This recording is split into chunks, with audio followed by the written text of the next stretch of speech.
உளுந்தூர்பேட்டை அருகே உள்ள மேட்டுக்குப்பம் நரியன் ஓடை தரைப்பாலம் தண்ணீரில் மூழ்கியதால் உளுந்தூர்பேட்டை விருத்தாச்சலம் இடையே போக்குவரத்து துண்டிக்கப்பட்டுள்ளது. இதனால் சுமார் 10 கிராம மக்கள் கடும் அவதிப்பட்டு வருகின்றனர். கள்ளக்குறிச்சி மாவட்டம் உளுந்தூர்பேட்டை அருகே உள்ள மேட்டுக்குப்பம் கிராமத்திற்கு செல்லும் வழியில் உளுந்தூர்பேட்டை விருத்தாச்சலம் சாலையின் இடையே நரியன் ஓடை பகுதியில் 100 மீட்டர் அளவில் தரைப்பாலம் ஒன்று உள்ளது. இந்த பாலத்தின் மீது ஒவ்வொரு ஆண்டும் மழை காலங்களில் நரியன் ஓடையில் வெள்ளப்பெருக்கெடுத்து தண்ணீர் வரும்போது இந்த பாலம் மூழ்கிவிடும்.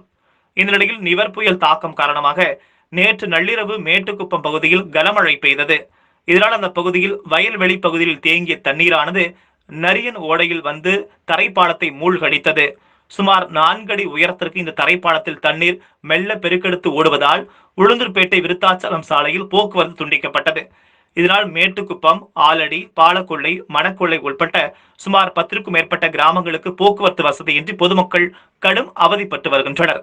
ஒவ்வொரு மழையின் பொழுதும் இந்த நிலை நீடித்து வருவதால் மேட்டுக்குப்பம் நரியன் ஓடை தரைப்பாலத்தை உயர்மட்ட பாலமாக அமைத்துக் கொடுக்க வேண்டுமென அப்பகுதி கிராம மக்கள் கோரிக்கை விடுத்துள்ளனர்.